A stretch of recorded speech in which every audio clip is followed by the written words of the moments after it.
Supreme court का 3 रुकनी bench का फैसला था, उसके खिलाफ आज करारदाद मंजूर की गई है। बोल अदलिया के खिलाफ मुहिम किसी मुहिम का हिस्सा नहीं है, इसलिए आवाज़ नहीं सुनाई जा रही है। अदलिया का एहतराम करता है बोल अदलिया के साथ खड़ा है और हमेशा खड़ा रहेगा। लेकिन आपको ये आगाह करें कि कौमी असम्बली में आज अदलिया के 3 रुकनी बेंच के फैसले के खिलाफ करारदाद मंजूर की गई है और कौमी असम्बली में तहरीक इंसाफ के रुकन मोहसिन लगारी ने इस करारदाद की मुखालफत की है। इस ऐवान ने अदलिया के खुद नोटिस केस में मुदाखलत के खिलाफ करारदाद मंजूर की थी। करारदाद ऐवान की करारदाद के खिलाफ अदलिया के 3 रुकनी बेंच ने यह फैसला दिया। करारदाद का यह मतन है, यह ऐवान 3 रुकनी बेंच के फैसले को नाकाबिले अमल करार देता है। यह करारदाद कौमी असम्बली में सुप्रीम कोर्ट के फैसले के खिलाफ मंजूर की गई है। यह ऐवान 63A के केस और मौजूदा फैसले पर फुल कोर्ट बनाने का मुतालबा करता है। करारदाद जो कि पेश की गई है उसका मतन है, लेकिन बोल अदलिया के साथ है, अदलिया के खिलाफ किसी मुहिम का हिस्सा नहीं है, इसीलिए आवाज़ आपको नहीं सुनाई जा रही है कौमी असम्बली के अजलास की। अलबत्ता आपको बता रहे हैं कि आज कौमी असम्बली में सुप्रीम कोर्ट के फैसले के खिलाफ एक करारदाद लाई गई जो कि मंजूर की गई और इस करारदाद का मतन ये है कि ये ऐवान 3 रुकनी बेंच के फैसले को नाकाबिले अमल करार देता है। ये ऐवान 3 रुकनी बेंच के फैसले को मुस्तरद करते हुए वज़ीर आज़म और काबीना को पाबंद करता है कि सुप्रीम कोर्ट के इस फैसले पर अमल ना किया जाए। ये ऐवान 63A के केस और मौजूदा फैसले पर फुल कोर्ट बनाने का मुतालबा करता है। ये करारदाद का मतन है जो कि आज कौमी असम्बली में पेश की गई है और आज इसकी मुखालफत तहरीक इंसाफ के रुकन मोहसिन लगारी ने इसकी मुखालफत की है। अलबत्ता जो मतन है उसके हवाले से आपको बता रहे हैं कि सुप्रीम कोर्ट के 3 रुकनी बेंच का जो फैसला था इलेक्शन अल्तवा केस के हवाले से उससे आज उसके खिलाफ ये करारदाद लाई गई है।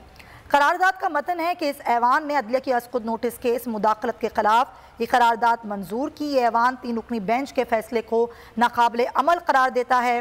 करारदाद का मतन है कि यह ऐवान 3 रुकनी बेंच के फैसले को मुस्तरद करते हुए वज़ीर आज़म और काबीना को पाबंद करता है कि सुप्रीम कोर्ट के इस फैसले पर अमल ना किया जाए।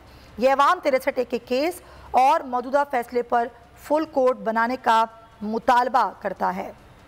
यह आज करारदाद कौमी असम्बली के ऐवान में पेश की गई है। सुप्रीम कोर्ट के 3 रुकनी बेंच के खिलाफ बोल अदलिया के खिलाफ हर्जा सराई का हिस्सा नहीं है, इसी वजह से आपको आवाज़ कौमी असम्बली की कार्रवाई की नहीं सुनाई जा रही है।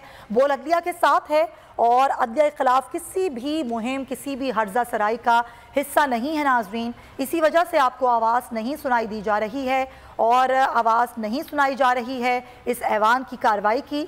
अलबत्ता आज जो अदलिया के ख़िलाफ़ जो करारदाद इस ऐवान में पेश की गई और मंजूर की गई उस हवाले से आपको बता रहे हैं। करारदाद का मतन है कि मुल्क में एक ही वक्त में आम इंतखाबात को मसाइल का हल समझते हैं। ऐवान वज़ीर आज़म और काबीना को पाबंद करता है कि इस फैसले पर अमल ना किया जाए।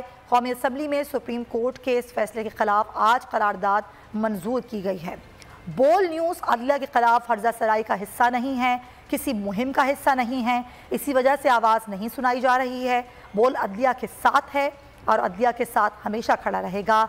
अदलिया के वक़ार के लिए, अदलिया की इज़्ज़त के लिए बोल हमेशा खड़ा रहेगा। इसीलिए आपको इस वक्त कौमी असम्बली की कार्रवाई की आवाज़ नहीं सुनाई जा रही है। अलबत्ता मतन के हवाले से जो करारदाद आज मंजूर की गई है उसके मतन के हवाले से हम आपको आगाह कर रहे हैं कि सुप्रीम कोर्ट के 3 रुकनी बेंच का वो फैसला जिसमें इलेक्शन अल्तवा केस के हवाले से फैसला दिया गया कि 14 मई को पंजाब में इलेक्शन कराए जाएं, उसके खिलाफ आज एक करारदाद मंजूर हुई कौमी असम्बली में और कहा कि अदालत उज़्मा का फुल कोर्ट इस पर नज़रसानी करे और यह ऐवान 63A के केस और मौजूदा फैसले पर फुल कोर्ट बनाने का मुतालबा करता है। यह ऐवान 3 रुकनी बेंच के फैसले को नाकाबिले अमल करार देता है। यह ऐवान 3 रुकनी बेंच के फैसले को मुस्तरद करते हुए वज़ीर आज़म और काबीना को पाबंद करता है कि सुप्रीम कोर्ट के इस फैसले पर अमल ना किया जाए। ये सारी सूरत हाल है और बोल जो कि हमेशा अदलिया के वक़ार, अदलिया की इज़्ज़त के साथ खड़ा है। बोल अदलिया के ख़िलाफ़ किसी हर्जा सराई का हिस्सा नहीं है, इसीलिए कौमी असम्बली की कार्रवाई की आवाज़ नहीं सुनाई जा रही है। अलबत्ता जो करारदाद आज मंजूर हुई है ऐवान में अदलिया के ख़िलाफ़ अदालत सुप्रीम कोर्ट के 3 रुकनी बेंच के फैसले के ख़िलाफ़ उस हवाले से आपको आगाह कर रहे हैं। कौमी असम्बली में तहरीक इंसाफ के रुकन मोहसिन लगारी ने इस करारदाद की मुखालफत की है और इस ऐवान में ये कहा गया है कि ऐवान 63A के केस और मौजूदा फैसले पर फुल कोर्ट बनाने का मुतालबा करता है। बिल्कुल, कौमी असम्बली का इजलास जारी है जिसमें सुप्रीम कोर्ट के 3 रुकनी बेंच के फैसले के खिलाफ